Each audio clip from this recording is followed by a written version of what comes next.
பழனி கோயில் நில மோசடி வழக்கில் ஆவண எழுத்தர் ஜெயபிரகாஷின் இல்லத்தில் சிபிசிஐடி போலீசார் தீவிர சோதனை மேற்கொண்டனர்.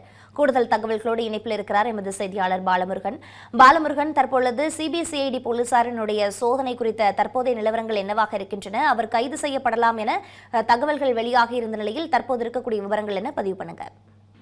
வணக்கம் வினிதா. திண்டுக்கல் மாவட்டம் பழனியில பெரும் பரபரப்பை ஏற்படுத்தியுள்ள தண்டபாணி சுவாமிகள் மடத்துக்கு சொந்தமான நில முறைகேடு வழக்கில் சிபிசிஐடி போலீசார் விசாரணை மேலும் இன்று தீவிரப்படுத்தியுள்ளனர். இவ்வழக்கில் தொடர்புடைய ஆவண எழுத்தர் ஜெயபிரகாஷின் வீட்டில் இன்று காலை முதலே சிபிசிஐடி அதிகாரிகள் தீவிர சோதனை நடத்தி வருகின்றனர். பழனி தண்டபாணி சுவாமிகள் மடத்துக்கு சொந்தமான சுமார் 1.4 ஏக்கர் நிலம் போலி ஆவணங்கள் மற்றும் முறைகேடான பதிவுகள் மூலம் தனிநபர்களின் பெயரில் பத்திரப்பதிவு செய்யப்பட்டதாக இருந்த புகாரின் அடிப்படையில் சிபிசிஐடி காவல்துறையினர் வழக்கு பதிவு செய்து விசாரணை மேற்கொண்டு வருகின்றனர். இந்த வழக்கில் ஏற்கனவே பலரிடம் விசாரணை நடப்பதுடன் சிலர் கைது செய்யப்பட்டுள்ளனர். மேலும் முறைகேட்டில் தொடர்புடையதாக கூறப்படும் பழனி சார் பதிவாளர் ஜஸ்டின் மணிகண்டன் பணியிடை நீக்கம் செய்யப்பட்ட நிலையில் ஆவண எழுத்தர் ஜெயபிரகாசன் விசாரணை வளையத்துக்குள் கொண்டு வரப்பட்டுள்ளார்.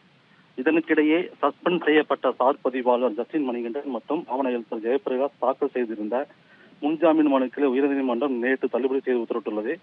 இந்த உத்தரவை தொடர்ந்து சிபிசிஐடி அதிகாரிகள் இன்று காலை முதலே ஒட்டந்தத்தில் உள்ள ஜெயபிரகாஷின் இல்லத்தில்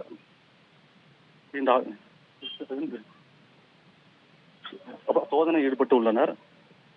அவர் வீட்டின் அறையில் உள்ள பீரோக்கள், ஆவண பெட்டிகள் மற்றும்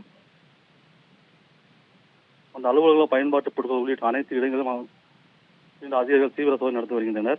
இந்த பத்திரப்பதிவு தொடர்பான அசல் ஆவணங்கள், பதிவேடுகள், கணினி கார்டுகள், அப்புறம் மடிக்கணுக்கள், செல்போன்கள் உள்ளிட்ட டிஜிட்டல் ஆதாரங்களை ஆய்வு செய்து முக்கிய தகவல்களை சேகரிக்கும் பணியில் அதிகாரிகள் ஈடுபட்டுள்ளனர். இந்த சோதனையில் கைப்பற்றப்படும் ஆவணங்கள் மற்றும் டிஜிட்டல் சான்றுகள் நிலப்பதிவு முறைகேட்டில் தொடர்புடைய நபர்கள், பண பரிவர்த்தனை மற்றும் ஆவண தயாரிப்பு தொடர்பான தகவல்களை வெளிக்கொணரும் என அதிகாரிகள் கருதுகின்றனர். இந்த முன்ஜாமீன் மனுக்கள் தள்ளுபடி செய்யப்பட்டுள்ள நிலையில் இன்று நடைபெறும் இந்த சோதனை வழக்கின் விசாரணை இறுதி கட்டத்தை நோக்கி நகர்வதற்கான முக்கிய நடவடிக்கையாக பார்க்கப்படுகிறது. இதன் தொடர்ச்சியாக சம்பந்தப்பட்டவர்களிடம் தீவிர விசாரணை மற்றும் கைது நடவடிக்கை மேற்கொள்ளப்படலாம் என எதிர்பார்ப்பு நிலவி வருகிறது.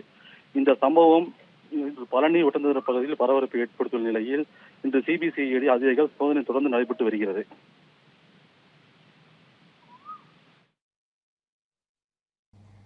சோதனை தொடர்பான தற்போதைய விவரங்களுக்கு நன்றி பாலமுருகன்.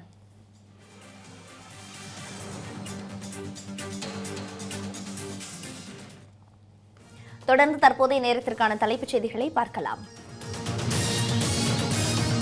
தமிழ் ஜனம் சேனலை சப்ஸ்கிரைப் பண்ணாம பார்த்துட்டு இருந்தீங்கன்னா மறக்காம சப்ஸ்கிரைப் பண்ணிடுங்க.